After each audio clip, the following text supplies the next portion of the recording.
Hey guys, Joebizz34 back again. Just wanted to do a quick Hot Toys figure review on this new die-cast metal Mark 42 armor Iron Man from Iron Man 3. Just came out about a week or so ago, at least here in the States. And got to say, I'm very impressed with this one, and I definitely think it's an improvement over you know, armors that come out in the past, like the older ones, and I'll explain why for a couple of reasons. I'll give you the good and bad. The bad, unfortunately, is that the armor actually is not completely die-cast. But again, that's a minor nitpick because, you know, you can't avoid it. Some things do need to stay plastic, PVC, or, you know, whatever, because, you know, especially with like the chest pieces and things that are interchangeable, because as you see right now, I have him in battle damage mode. Okay, so I got the battle damage pieces on, which I always enjoy. Iron Man armor in general, I like battle damage parts. It just adds more realistic and realism to it. And to be honest with you, most of the movie was spent with this particular armor.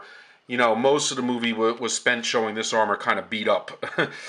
This was kind of his main Iron Man 3 armor, whether he was actually in or out of the armor. You know, whether he was controlling it remotely or inside it.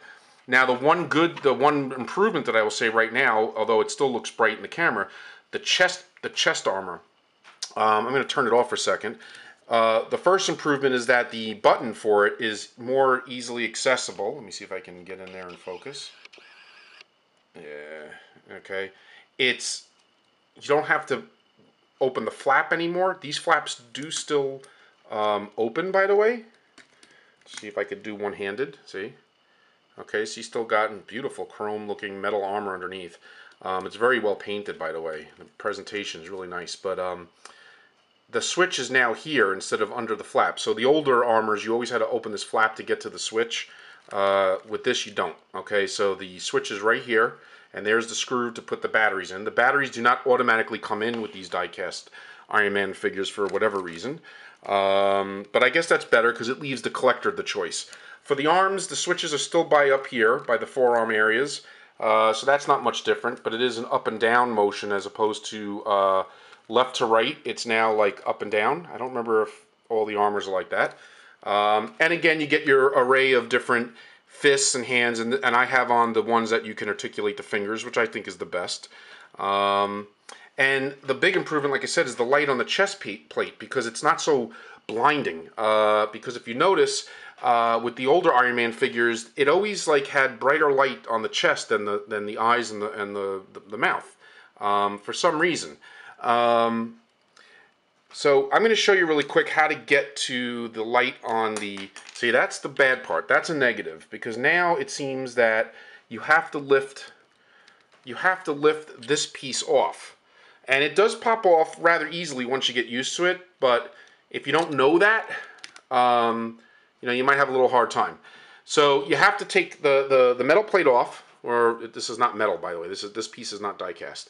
And you pop this part of the head off, which is not always easy. It's like, it's weird because it's easy, but yet not. As you can see, I'm struggling to do it with one hand. So I'm going to put the camera down.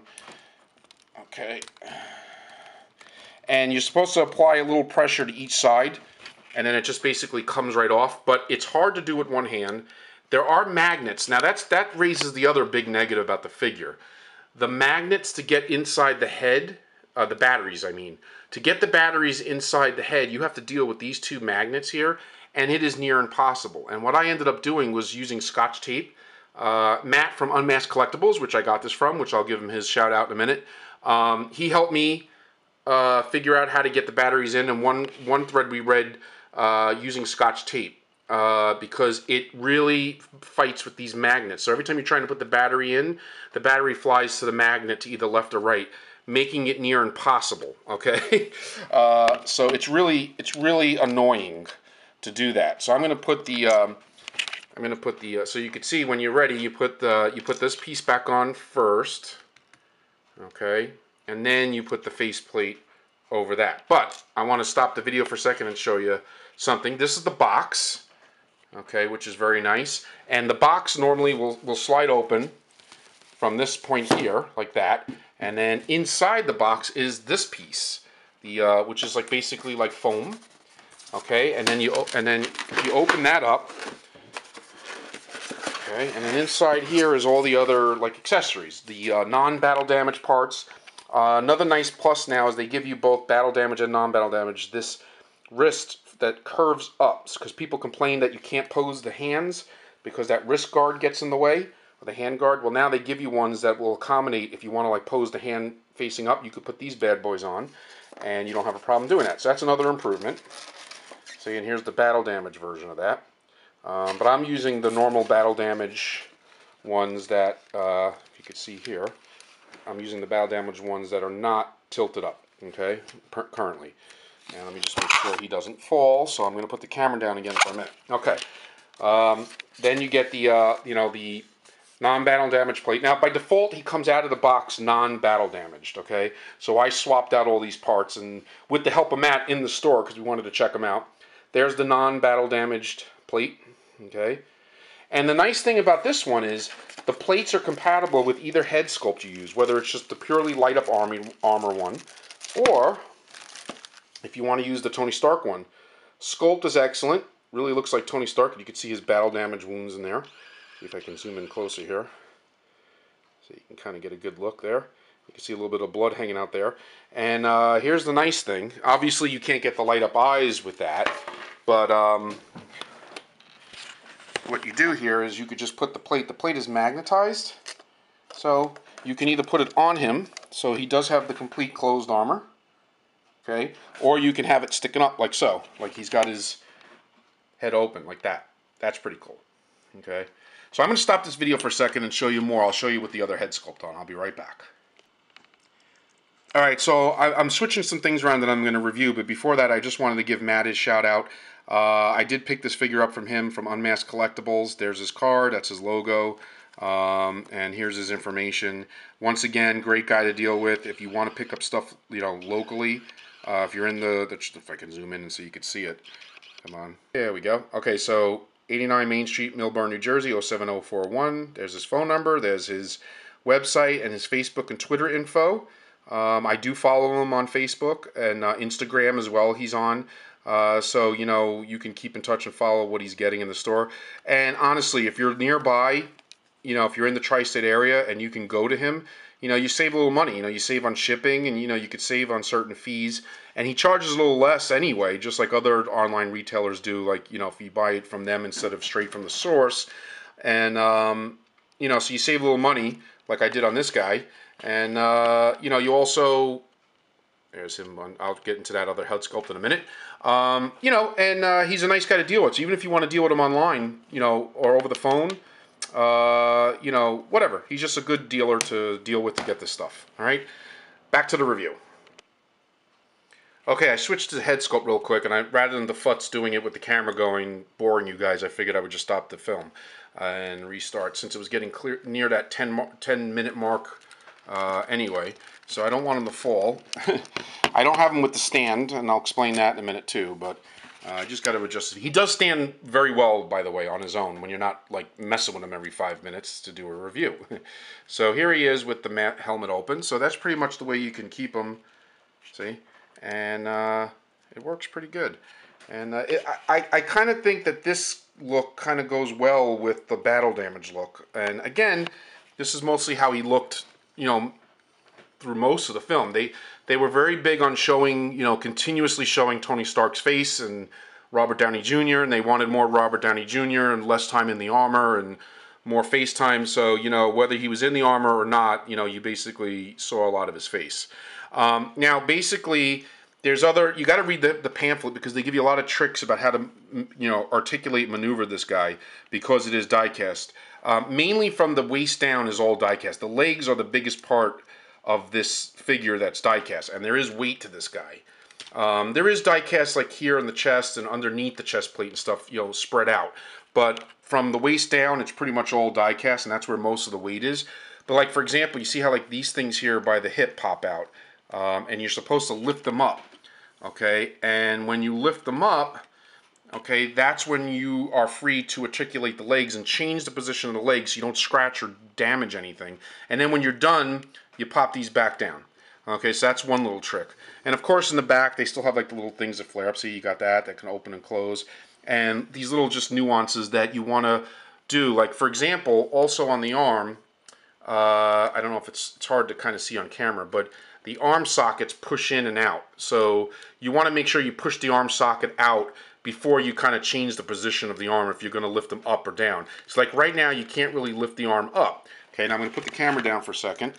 Now I just popped the arm out. Okay, you see where it's coming more out of the socket? And now because I did that, I can now, see, I can now lift his arm up. See, and I can lift it down. And then when you're done, you kind of push it back in. Okay, and it pops back in, and then you can't, it locks it in place so you can't, you know, make it go up and down anymore. So there's little tricks and there's little things to know how to maneuver this figure so your figure doesn't break. I mean, the rest of the pieces, like these pieces, they all come right off, and they're either like held in with a peg or, like I said, by magnets. And again, beware of that head sculpt. This is a real pain to get the batteries in. Like I said, it's very, and I noticed that because I have tape in there, I never really took the tape out because I was afraid to remove the tape, that every once in a while the light on my eyes here flicker a little bit because of that. But that's all right. I'm not going to really use it or turn it on that much anyway. And as a matter of fact, I might just mainly keep them like this, showing the Tony Stark head. I kind of like that. Just move it a little more so you can kind of get a little more better look at his head in there. And you know, with the exception of some like older armors where people always complained that it didn't look like the armor was proportioned right to actually fit his head, this one actually looks like the head fits in there the way it should. You know, I mean, there's always going to be some, I guess, speculation of scale and whether it's accurate. And I guess you could, you know, there may be people that still say it isn't. I'm not sure. But to my eye, this looks a little more realistic, where his head looks like it actually could fit in this thing. You know, it looks a little more proportioned. And the articulation for the head is much better too, as far as the way you can up and down the neck and, you know, move the head all around. It feels so much, you know, a little more versatile, a little more freeing than some of the older Iron Man figures that were not die-cast or all that. So, you know, you're paying more for this figure, and you're mainly paying for the upgrades and the, you know, these little gadgets, and obviously the die-cast makes this a more expensive figure. I've sold some of my older Iron Mans, and I may continue to do so. And if I'm going to own an Iron Man, I'd rather own a die-cast one. Just like I'm psyched for the new RoboCop that's coming out. So anyway, like, so this part here, now underneath the foam part, I'm going to put this down again. I'm putting the camera down a lot for this review, guys. If you lift it up, okay, then underneath is the instruction booklet, which I do recommend reading. I should kind of take my own advice, huh? But I did read some of the quick. We put this back in. We did read some of it in the store when I was with Matt. And there's the nice round oval stand. I don't really use the Iron Man stands too much. They're too bulky, and I don't really like them. So it'll probably just stay in there. And then, of course, with that comes with the hook and the clear bar that they always give if you want to give them in a flying pose, you know, pose them that way. And this is where all the batteries were. And then a little mini screwdriver to help you get the batteries in. And for the life of me, I couldn't get the screw to come out of this arm to put the batteries in. I really had to work it, and I ended up using a different screwdriver to do it. Don't know why. Maybe it was slightly stripped, but I did end up getting it in. So be careful with that. Just not strip the screws. And I recommend that when you put the batteries in, I recommend that you do not screw the screws as tight when you put it back. This way, just enough that it holds and it won't fall off. But the next time you want to change the batteries or even take the batteries out, you won't struggle as much to get the batteries out, or the screws undone. Because if you strip those little suckers, you're going to have a hard time getting them out. So, in any case, that's my review. I guess a little more thorough than I thought it was going to be, but nevertheless, thanks for bearing with me. And anyway, I think overall it's a pretty nice looking figure. They're definitely come a long way. Like I said, I like the battle damaged look better. I like the way it's kind of got that little bit of a smoky, kind of charcoal burned effects on the armor and the battle damage parts. And overall, I'm pretty happy with the figure. I think it's a nice piece, and with it being die cast and having more weight to it, it feels more special. It feels like there's more to it, and you're not just getting like a plastic piece, but you're getting something that really stands out and looks nice. And it's more of an attention grabber, if you ask me. It's got a certain metal like slickness to it and shine that I think catches the eye a little more when you see it in person. So anyway, that's it for this time, guys. I will be back soon with more stuff, and until next time, peace out.